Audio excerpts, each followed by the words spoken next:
नमस्कार दोस्तों, कैसे हैं आप लोग। आशा करती हूँ माता रानी की कृपा से आप लोग ठीक होंगे। दोस्तों, मेरे एक भाई का मुझसे सवाल था, मैम आप इस क्षेत्र में कैसे हैं, अपने बारे में बताइए। दोस्तों, मैं अपने बारे में बात का तो आपको बता ही चुकी हूँ अपने वीडियो में कि मैं क्षेत्र पंचायत सदस्य थी, एक सोशल वर्कर थी। उससे पहले ही जब मैंने 12th पास किया था, मेरी स्टडी वहीं से शुरू, मेरा स्ट्रगल वहीं से शुरू हो जाता है। मैंने घर में बच्चों को ट्यूशन पढ़ाना, कढ़ाई बुनाई सिखाना शुरू कर दिया था, जिससे हमने अपने खर्चे खुद ही अरेंज करने शुरू कर दिए थे स्टार्टिंग से ही।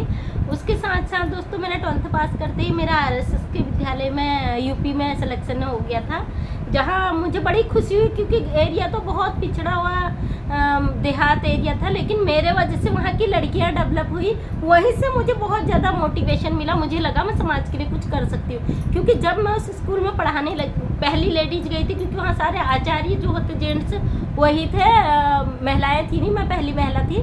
तो मैंने वहाँ की लड़कियों को घर घर जाके हर लड़की को उनके माँ बाबू को समझाया पढ़ाया। तो उन्होंने, क्योंकि मैं लेडीज़ थी, तो उन्होंने अपनी बेटियों को घर से बाहर निकाला, पढ़ने स्कूल भेजा, और वो बेटियां पढ़ी और मुझसे मेरी इतनी रिस्पेक्ट करती थी। आज भी वो करती हैं, आज भी उनके पेरेंट्स मुझे याद करते कि वो मैम की वजह से हमारे बच्चे पढ़े।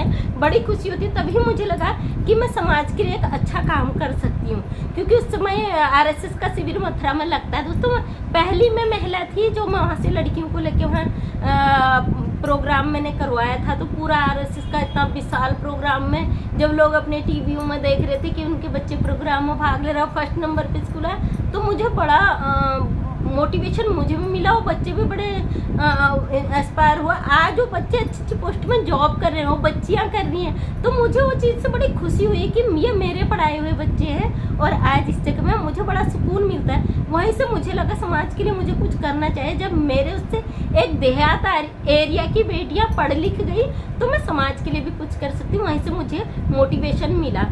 उस स्कूल के जो अध्यक्ष थे, उनका कोई था नहीं, बच्चे नहीं थे, वो शादीशुदा ही नहीं थे, बहुत 90 साल की एज थी। वो मुझे गोद लेना चाहते थे, बोल रहे थे मैम आपकी वजह से मेरा झुन्नालाल सरस्वती विद्या मंदिर के नाम से वो स्कूल था, मुझे वो चाह रहे थे मैम आए, और मुझे उन्होंने अलग से ऑफर दिया था कि मैं आपके नाम से पूरा स्कूल में चाहता हूँ। मेरी उनकी प्रॉपर्टी भी थी, कई एकड़ ज़मीन थी, वो मेरे नाम करना चाहते थे। मैंने उनसे माफ़ी मांग ली। मैंने कहा सर मैं ये चीज़ें तो नहीं कर पाऊँगी, क्योंकि वहाँ का हवा पानी भी मुझे सूट नहीं हो रहा था, एज भी कम थी। उसी बीच मेरा इलेक्शन का गांव के लोगों ने मुझे सपोर्ट किया, मुझे इलेक्शन लड़वाया, मैं उस फील्ड में आ गई, तो मुझे वो सब छोड़ना पड़ा। ये मेरा उस लेवल का था। लेकिन उसके बाद मैंने समाज से जुड़ने की जो मुझे प्रेरणा मिली, वहीं से मिली।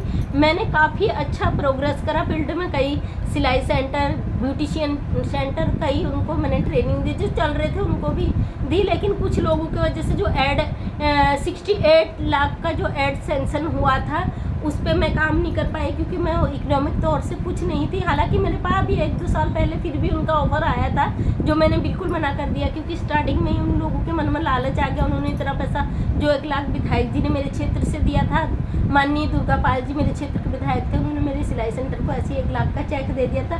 बट मेरा उसमें इकोनॉमिक कुछ रोल था नहीं। उस समय मैं गाँव में थी, मेरी नई नई शादी हुई थी, पहाड़ों में कोई सुविधा नहीं थी उस समय फ़ोन की। आज से 17-18 साल पहले की बात है।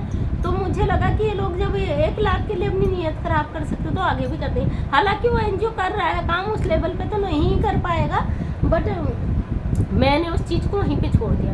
दोस्तों, ये मेरे लाइफ का एक हिस्सा था। मैं आगे आगे आपको अपने स्ट्रगल की कहानियाँ बताऊँगी, कहानियाँ के रियलिटी बताऊँगी, जो इस समाज में रह के 19 साल 18 साल की एज से जो मैंने स्टार्ट किया, आज 40+ की एज में मैं जो कर रही हूँ समाज के लिए, मुझे बहुत खुशी हो रही है कि मैं आप लोगों के लिए कुछ कर पा रही हूँ। बहुत लोग मोटिवेट हो रहे, बहुत चीज़ से फॉलो भी कर रहे हैं। मैं गाइडलाइन दे सकती हूँ। अगर आप ये गाइडलाइन लेना चाहते हो, वीडियो को शेयर कर दीजिएगा।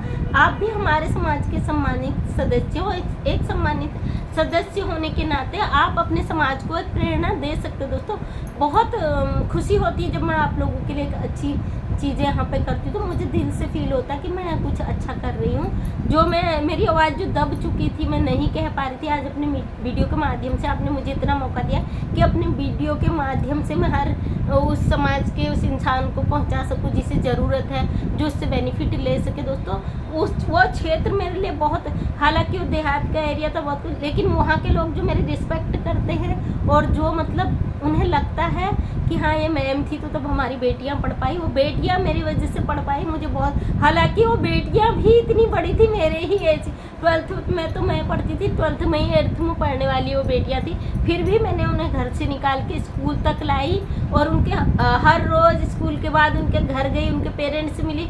स्कूल के बावजूद मैं उनके घर गई और वो स्कूल इतना ग्रो करा, जहाँ लड़के लड़के पढ़ते थे वहाँ उससे ज़्यादा संख्या में बेटियाँ आई। और यहाँ तक कि जो बेटी घर से नहीं निकलती थी वो बेटी मेरे साथ हर प्रोग्राम में आई, कंधे से कंधा मिला के आई। जब मैंने वहाँ पे प्रोग्राम स्टार्ट करवाए, खुद आप यकीन नहीं मानोगे, मैंने खुद हाथ से ड्रेस सिल के और एक ऐसा सीन क्रिएट करा उनके लिए कि समाज में उनके लिए बिल्कुल अनभिज्ञ था। और कि एक मैडम खुद ड्रेस सिल रही, उन बच्चों को आगे पहुंचा रही, खुद कपड़े सिले, उनको प्रोग्राम के लिए तैयार करा। नंबर 1 में मथुरा जैसी जगह में RSS का पहला प्रोग्राम हमारा फर्स्ट आया, मुझे प्राइज़ भी मिला था। बड़ी खुशी हुई कि मुझे स्कूल से प्राइज़ मिला, तभी से मुझे प्रेरणा मिली कि मैं समाज के लिए बहुत कुछ कर सकती हूँ और आगे भी दोस्तों मैं करूँगी। प्लीज़ लाइक शेयर कमेंट कीजिए, हमारे वीडियो को इतना आगे पहुँचाइए कि आपकी भी कोई बेटी अगर इस तरीके से करना चाहे उससे भी मोटिवेशन मिले, वो भी आगे फील्ड में जाए। मुझे यह नहीं है कि मैं चैनल क्रिएट करके बहुत कुछ ये करूँ, लेकिन मेरे समाज के लोग इससे डेवलप हो, मुझे बहुत खुशी मिलेगी। बहुत बहुत दिल से धन्यवाद। मैं तो समाज से ही जुड़ी हूँ और हमेशा जुड़ी रहूँगी। दोस्तों प्लीज़ सब्सक्राइब जरूर कीजिएगा, लाइक शेयर फुल वॉच कर दीजिएगा वीडियो को, ताकि हमारे वीडियो को वॉच टाइम मिल जाए और हमारे लोगों की वीडियो पहुँचे। शेयर जरूर कीजिएगा। धन्यवाद।